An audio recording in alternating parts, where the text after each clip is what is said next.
Uttarakhand express में आप सभी का बहुत स्वागत है। आपके साथ मैं हूं नलिनी पांडे। चमोली के चौखंबा ट्रैक पर लापता 2 विदेशी महिला पर्वतारोही का बचाव अभियान जारी है, लेकिन अभी तक दोनों का अता पता कुछ भी नहीं चल पाया है। आज सेना के हेलीकॉप्टर से एसडीआरएफ के 4 जवानों को चौखंबा बेस कैंप पर उतारा गया। बेस कैंप में बर्फ के बीच रेस्क्यू टीम को टेंट और स्लीपिंग बैग मिला है, जिसके बाद अनुमान लगाया जा रहा है कि दोनों महिला पर्वतारोही बेस कैंप से आगे की तरफ बढ़े होंगे और वहां पर रॉक क्लाइंबिंग करते हुए रस्सियों में अटक गए हैं। अब एसडीआरएफ के जवान बेस कैंप से पैदल चौखंबा पीक तक सर्च ऑपरेशन चला रहे हैं। 3 अक्टूबर को अमेरिका की मिशेल थेरेसा और ब्रिटेन की जेन मैनर्स चौखंबा पीक के लिए निकले थे और अब तक इनका कोई पता नहीं लग पाया है। एसडीआरएफ के साथ एयरफोर्स भी बचाव कार्य में जुटी हुई है।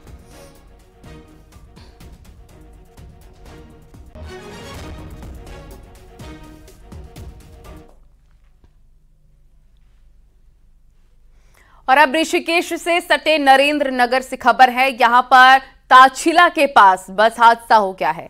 आईटीबीपी जवानों से भरी बस रोड पर पलट गई है और हादसे में 6 जवानों के घायल होने की खबर है, जबकि अन्य जवान सेफ हैं। बताया जा रहा है कि तेज रफ्तार की वजह से यह हादसा हुआ है।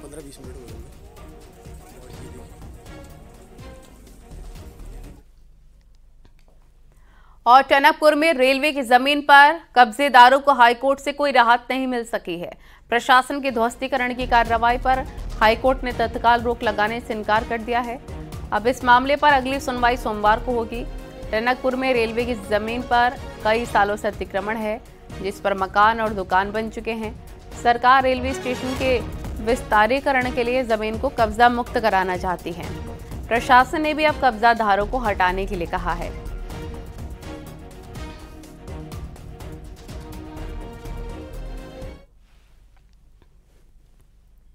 उत्तर प्रदेश के बाद अब उत्तराखंड में भी सीआर के हमले के मामले सामने आने लग गए हैं। हल्द्वानी के गोलापार इलाके में सीआर की ऐसी दहशत है कि लोग डरे और सहमे हुए हैं। सीआर 1-2 नहीं बल्कि कई लोगों को घायल कर चुका है।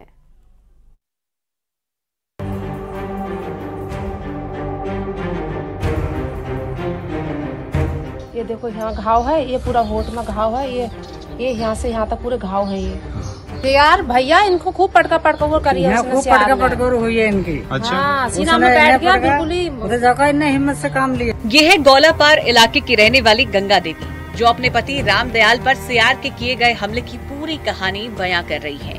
लेकिन सीआर का रामदयाल पर हुआ हमला कोई पहला या आखिरी हमला नहीं है।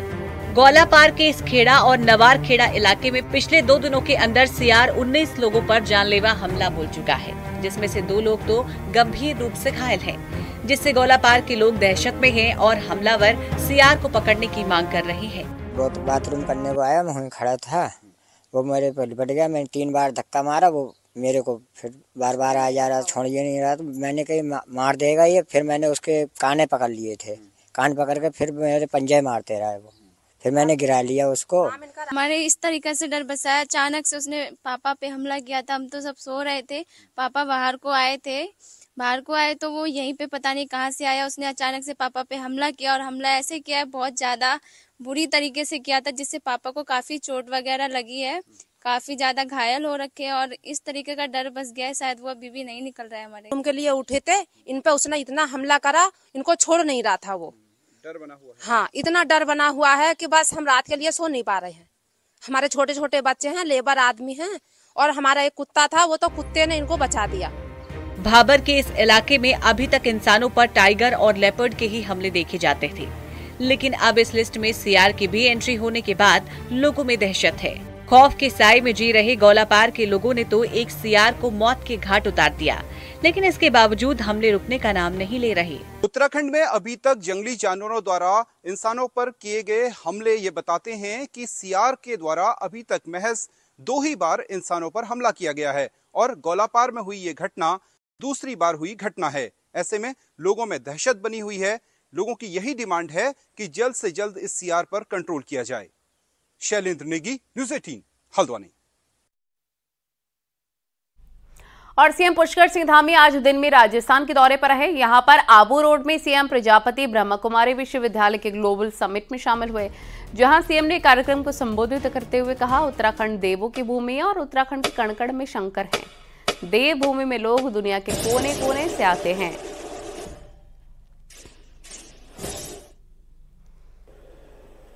उत्तराखंड राज्य कंकड़ जिसको देवों की भूमि कहा जाता है और जिनके हर कण कण में शंकर का वास है। हमारा प्रदेश जहाँ एक और प्राकृतिक रूप से सुरम्य है, वहीं आध्यात्मिक रूप से भी विशिष्ट भी है और विश्व के कोने कोने से, दुनिया के कोने कोने से लोग उत्तराखंड में आकर, देवभूमि में आकर स्वयं की खोज करते हैं, यानी स्वयं को साधना में लगाते हैं, अपना शोधन करते हैं, हर दृष्टि से अपने को पाने का प्रयास करते हैं। उत्तराखंड में दिसंबर में निकाय चुनाव होंगे और चुनाव के लिए सरकार तैयार है। शनिवार को ये बात संसदीय कार्य मंत्री प्रेमचंद अग्रवाल ने प्रवर समिति की तीसरी मीटिंग के बाद कही।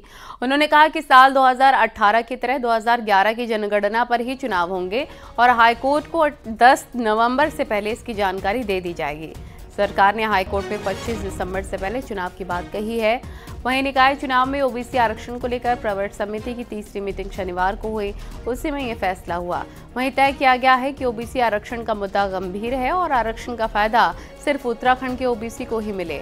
इस पर प्रवर समिति अपना काम कर रही है और इसका कार्यकाल बढ़ाने के लिए स्पीकर से बात की जाएगी।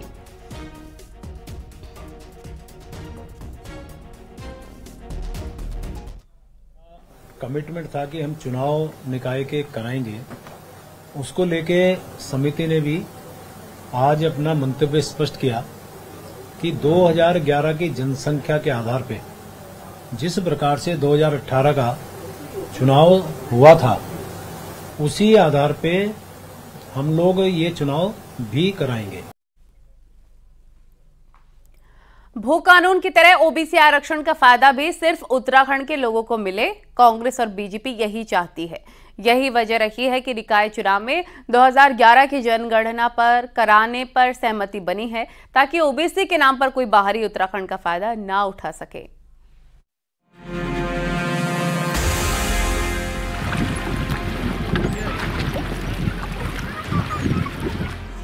निकाय चुनाव में ओबीसी आरक्षण को लेकर प्रवर समिति बनी, लेकिन यहाँ भी पेंच बाहरी का आकर फंस गया। ओबीसी आरक्षण के नाम पर कहीं उत्तर प्रदेश का ओबीसी चुनाव न लड़ जाए और उत्तराखंड के ओबीसी को फायदा न मिल पाए, इसी डर के चलते ओबीसी आरक्षण वाली प्रवर समिति ने साल 2011 की जनगणना के आधार पर ही चुनाव कराने का फैसला लिया है। उत्तर प्रदेश से सटे उत्तराखंड में कई बाहरी लोग ऐसे हैं जो यूपी में ओबीसी हैं, पर उत्तराखंड में रहकर यहाँ भी ओबीसी सर्टिफिकेट बनाकर फायदा ले रहे हैं। संसदीय कार्य मंत्री प्रेमचंद अग्रवाल के मुताबिक उत्तराखंड में शिक्षा, राजनीति और संस्कृति को देखते हुए इस पर सोच समझकर ठोस फैसला लिए जाने की जरूरत है। ये कोई छोटा इशू नहीं है, बहुत बड़ा इशू है, बहुत व्यापक इस पर चर्चा होनी है, वृहद इस पर चर्चा होनी है। हमारे यहाँ का जो ओबीसी समाज जिसकी आप बात कर रहे हैं, उन सबके हित के लिए, राज्य हित के लिए हम प्रवर समिति जल्दी में नहीं है। वो चाहे सांस्कृतिक हो, चाहे राजनीतिक हो, चाहे हमारा शैक्षणिक हो या किसी भी रूप में हो, उसी के मद्देनजर हम व्यापक चर्चा करेंगे। उत्तराखंड की जमीन से लेकर आरक्षण तक का फायदा बाहर से आकर लोगों ने जमकर उठाया है। यही बात अब हर जगह उत्तराखंड में चुभती जा रही है और इस ओबीसी आरक्षण में भी ऐसा ना हो, इसलिए पक्ष विपक्ष के सुर एक है। उत्तर प्रदेश के सर्टिफिकेट पे डीएलएड किया, टीचर बनने उत्तराखंड के सर्टिफिकेट, ओबीसी सर्टिफिकेट लेके आ गए।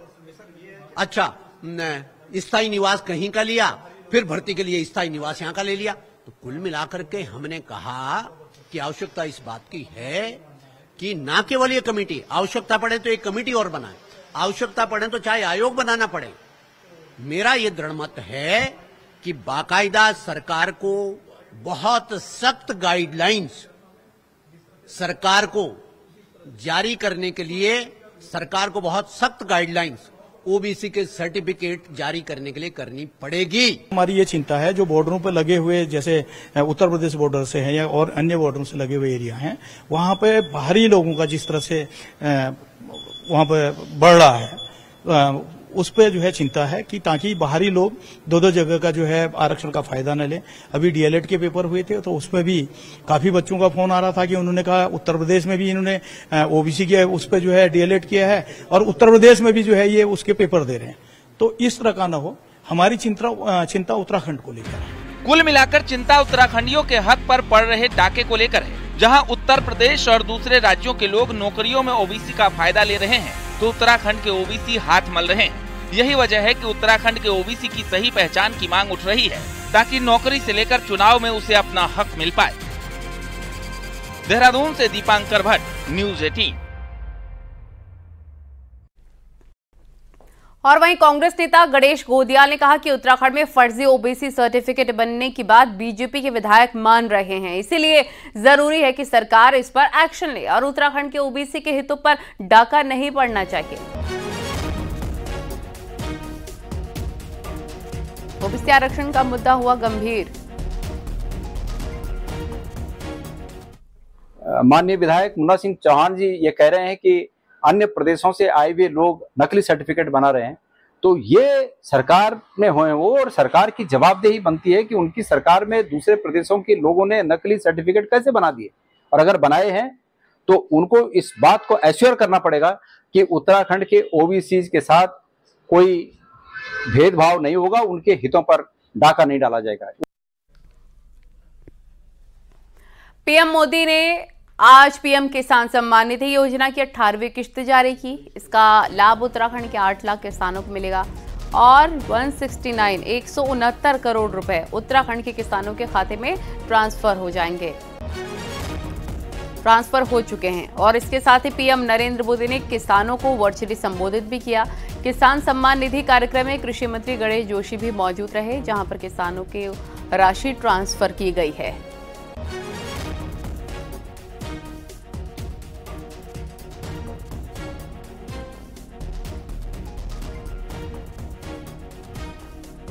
किसान निधि की 18वीं किस्त महाराष्ट्र के वासियों से आपने देश के 9 करोड़ 40 लाख लोगों को जारी की, 20,000 करोड़ रुपया आपने जारी किया। वहीं उत्तराखंड के 7,98,000 किसानों को सीधा डीबीटी के माध्यम से उनके खातों में पैसा गया, जिसमें 169 करोड़ रुपया उनके खाते में गया। भारत की धरती से पवित्र कैलाश पर्वत के दर्शन कर पहला दल पिथौरागढ़ लौट आया है। पहले दिन कुल 5 यात्री पहले दल में थे, जिन्हें हेलीकॉप्टर की मदद से गुंजी पहुंचाया गया। बाद में दल के सदस्यों ने तिब्बत में मौजूद कैलाश पर्वत के दर्शन ओल्ड लिपू लेक से किए। यात्रियों का कहना है कि उन्हें आसानी से कैलाश पर्वत के दर्शन हुए हैं, जबकि मानसरोवर झील का भी कुछ हिस्सा ओल्ड लिपू लेक से दिखाई दिया है। दूसरा दल गुंजी पहुंच गया है। दूसरे दल में कुल 4 यात्री हैं। बहुत अच्छा लगा, भोले बाबा साक्षात दर्शन दिए हमें, बहुत ही अच्छा लगा हमें वहाँ जाकर। दूसरों को भी जाना चाहिए, बाबे के दर्शन करने चाहिए, मेरी सबसे यही कामना है। मोदी जी और धामी जी का बहुत बहुत बहुत बहुत धन्यवाद। लिपू लेक पास पे लेके गए, जहाँ से हमें हमारे बड़ा कैलाश माउंट कैलाश के दर्शन हुए। कुछ दृश्य हमें मानसरोवर का भी दिखा। सभी लोग जो है आदि कैलाश और कैलाश मानसरोवर के दर्शन करना चाहते हैं, ओम पर्वत के दर्शन करना चाहते हैं। उसी क्रम में हमारी सरकार ने जो ये अभी कैलाश दर्शन योजना शुरू किया है, उसका पहला दल जो है आज यहाँ पर पूरे दर्शन बढ़िया सा करके यहाँ उतरा। बहुत लोग पूरे गदगद हैं। और अब आपको दिखाते हैं पहाड़ टॉप 10 न्यूज। केदारनाथ धाम में शराब पीकर विकास नगर के सेलाकू इलाके में पुलिस ने एक नशा तस्कर को अरेस्ट किया। आरोपी से 9 लाख से ज्यादा की अवैध स्मैक बरामद हुई। विकास नगर में कालसी ब्लॉक के गागरो गांव में बुजुर्ग से 40,000 की लूट का मामला आया सामने। पुलिस ने केस दर्ज कर सीसीटीवी फुटेज खंगालने के साथ लुटेरों की तलाश शुरू कर दी है। विकास नगर में लड़की ने सैलून पर काम करने वाले लड़के पर लगाया अश्लील हरकत करने का आरोप। पीड़िता की शिकायत पर केस दर्ज। अल्मोड़ा दौरे पर पहुंचे दर्जा प्राप्त मंत्री दिनेश आर्या ने जल जीवन मिशन से जुड़े विभागों की समीक्षा के निर्माण कार्य की गुणवत्ता को जल्द पूरा करने के निर्देश दिए। कांग्रेस प्रदेश मंत्री बनाए जाने के बाद गोपाल भट्ट अल्मोड़ा पहुंचे, जहां कांग्रेस विधायक मनोज तिवारी सहित कार्यकर्ताओं ने भट्ट का स्वागत किया। आईआईटी रुड़की में पर्यावरण को लेकर एक वर्कशॉप का आयोजन हुआ। इसमें कई वैज्ञानिकों ने भाग लिया, पर्यावरण को बचाने को लेकर अपने सुझाव दिए। हरिद्वार में शहर और देहात इलाकों के स्कूल और कॉलेजेस के बाहर घूम रहे मंचलों के खिलाफ अभियान जारी। इसके तहत आज कई मंचलों का चालान करने के साथ उनकी बाइकों को सीज किया गया है। नैनीताल में आज पूर्व डीजीपी अनिल रतूड़ी की पुस्तक पर एक गोष्ठी का आयोजन हुआ। इसका उद्घाटन मुख्य सचिव राधा रतूड़ी ने किया है। अल्मोड़ा के डीएम ने आज जागेश्वर धाम के मास्टर प्लान के तहत हो रहे विकास कार्यों का जायजा लिया। डीएम ने व्यापारियों और पुजारियों की समस्याओं को सुना भी है। ऋषिकेश में ट्रैफिक नियमों की अनदेखी करने वाले गाड़ी वालों के खिलाफ कार्रवाई में करीब 147 चालान हुए हैं। देहरादून से बड़ी खबर, सरकारी आईटी सिस्टम 2 दिन से फेल है। इस पर मुख्यमंत्री धामी ने नाराजगी जताई और हाई लेवल मीटिंग बुलाई। सीएम हाउस में मीटिंग हुई, इसमें कई सीनियर अधिकारी भी मौजूद रहे। इंफॉर्मेशन टेक्नोलॉजी डेवलपमेंट एजेंसी की निदेशक भी इसमें मौजूद रही, जो कि ये पूरा का पूरा काम देखती हैं। सीएम धामी ने इस पूरे मामले पर नाराजगी व्यक्त की है।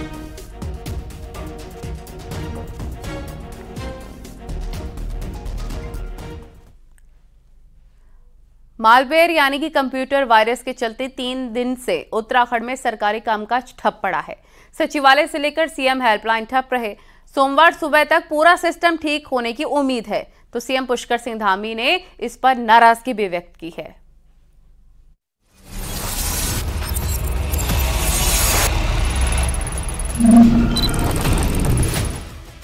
जिस इंफॉर्मेशन टेक्नोलॉजी डेवलपमेंट एजेंसी पर उत्तराखंड सरकार की 186 वेबसाइट चलाने का जिम्मा है, लेकिन 2 अक्टूबर से मालवेयर यानी वायरस के चलते पूरा सरकारी सिस्टम ठप पड़ गया। प्रदेश के 13 जिलों में सरकारी कामकाज बुरी तरह प्रभावित हुआ है। रजिस्ट्री से लेकर डीएम ऑफिस तक के काम रुक गए। शुक्रवार को सचिवालय में इसकी वजह से कोई काम हो नहीं पाया। वहीं सीएम हेल्पलाइन और अपनी सरकार पोर्टल भी नहीं खुला। ऋषिकेश में 4 धाम यात्रा के रजिस्ट्रेशन का तक सिस्टम गड़बड़ा गया। राजस्थान दौरे से मुख्यमंत्री लौटे तो नाकाम इंफॉर्मेशन डेवलपमेंट टेक्नोलॉजी एजेंसी यानी कि आईटीडीए पर नाराजगी जताई और हाई लेवल मीटिंग तक बुलानी पड़ी। बात बिल्कुल साफ है कि बड़े बड़े दावे करने वाली एजेंसी, निदेशक और उनकी टीम फेल है। उससे पहले शुक्रवार को आईटीडीए की निदेशक और आईएएस निकिता खंडेलवाल का बयान सुनिए।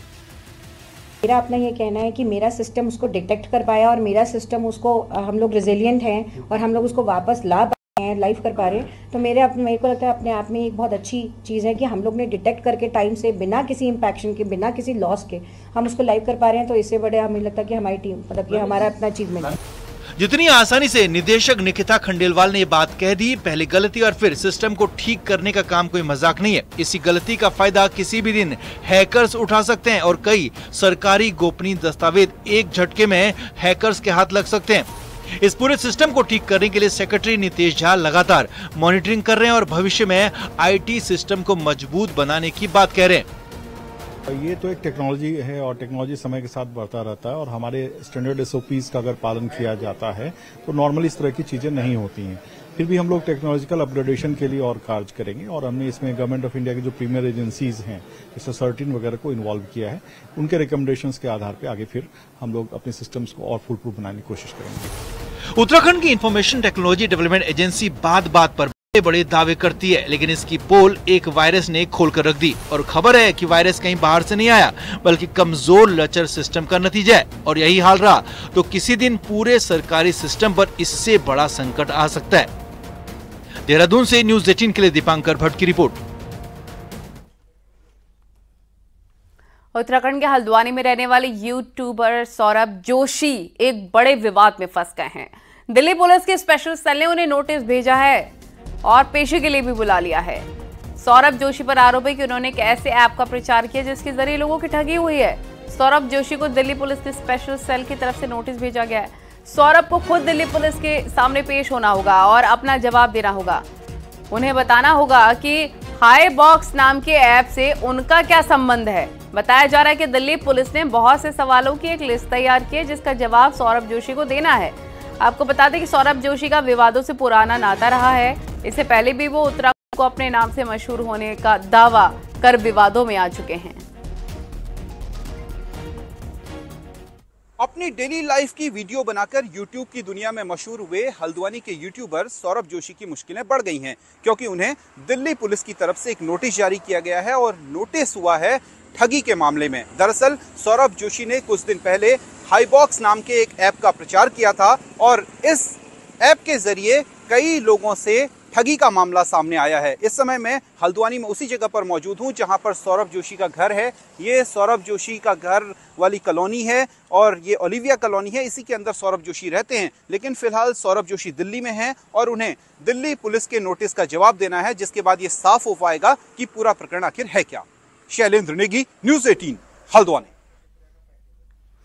चमोली के औली में इन दिनों कजाकिस्तान और भारतीय सेना का सैन्य अभ्यास चल रहा है, जिसमें दोनों देशों के जवान एक दूसरे के साथ अपने अनुभव और टेक्नोलॉजी को साझा कर रहे हैं।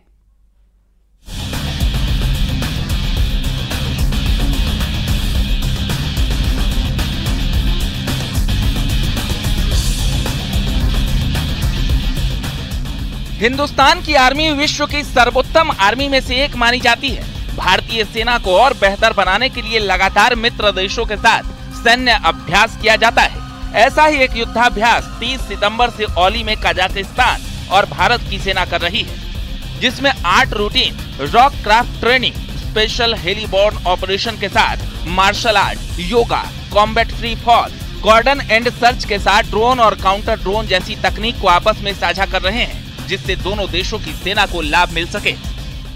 ये जो एक्सरसाइज है वो यूएन चार्टर के हिसाब से है, तो इसमें जो कजाकिस्तान आर्मी है वो इंडियन आर्मी के जो युद्ध क्षमता है और एक्सपर्टीज़ है उससे सीखती है, और इंडियन आर्मी को भी पाकिस्तान आर्मी की जो एक्सपर्टीज़ है उसको सीखने का मौका मिलता है।